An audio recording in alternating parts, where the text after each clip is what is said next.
वो औरत जिसका खामन दुनिया में फौत हो जाए, ऐसी औरत को शरई इस्तिलाह में बेवा कहते हैं। इस्लाम से कबल बेवाओं के साथ इंतहाई जालमाना, इंतहाई बुरा नारवा सलूक किया जाता था।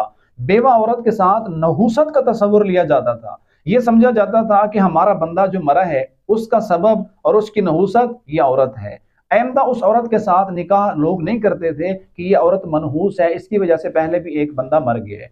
मिराज के अंदर बेवा औरत का बिल्कुल कोई हक नहीं था, बल्कि बाज मज़ाहिब में तो बेवा औरत से निकाह करने का जो हक है ये भी उससे छीन लिया जाता है। इस्लाम के अंदर बेवा औरत के साथ हुस्न सलूक करने को एक बहुत बड़ा दर्जा और अजर सवाब का जरिया करार दिया गया। इस्लाम से कबल बेवा औरत के साथ नहूसत का तस्वुर लिया जाता, तो इस्लाम ने इस तस्वुर का खात्मा किया और हर मामले को तकदीर के साथ जोड़ा है कि अगर इसका घर वाला फौत हो गया है तो अल्लाह की तकदीर ही यही थी, अल्लाह ताला का अमर ही यही था। बुखारी शरीफ की 5353 हदीस में अल्लाह के नबी ने फरमाया, अस्साई अलल अरमिलति वल मिस्कीन कल मुजाहिद फी सबीलिल्लाह।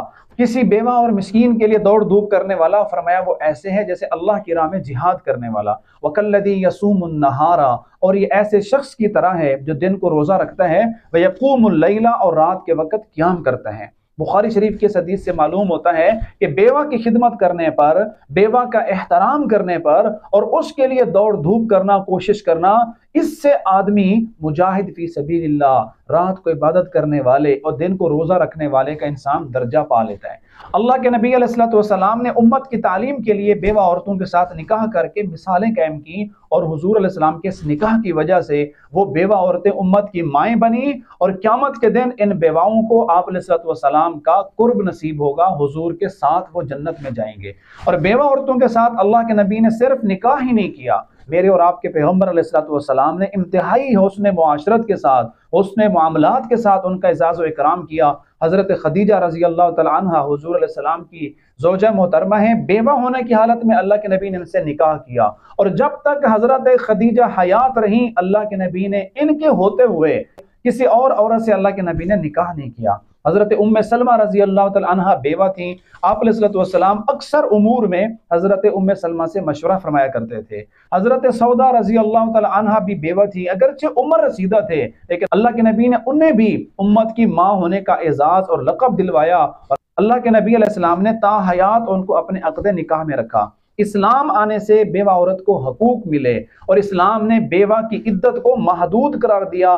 फरमाया अगर वो हमल की हालत में है तो उसकी इद्दत वज़ा हमल है, अगर उसका शौहर फौत हो गया, वो हमल की हालत में नहीं है, तो उसकी इद्दत एक लिमिटेड है, उसकी एक महदूद इद्दत है। 4 माह 10 दिन गुजारने के बाद वो आगे किसी और शौहर के साथ निकाह कर सकती है। तो इस्लाम ने बेवा औरत को शादी करने की इजाज़त दी है, निकाह का हक दिया है, और उसको अपनी मर्जी के साथ जिंदगी गुजारने का इस्लाम ने उसको हक दिया है। और उस बेवा औरत के साथ जो एक नहूसत का तस्वुर लिया जाता था, इस्लाम ने सख्ती से मना किया है, और उसके शौहर के मरने को तकदीर के साथ जोड़ा है कि अगर इसका घर वाला फौत हो गया है, अल्लाह का अमर था, तो वो अमर इलाही था, अल्लाह की तकदीर में ऐसा था, इस औरत का इसमें कोई कसूर नहीं है।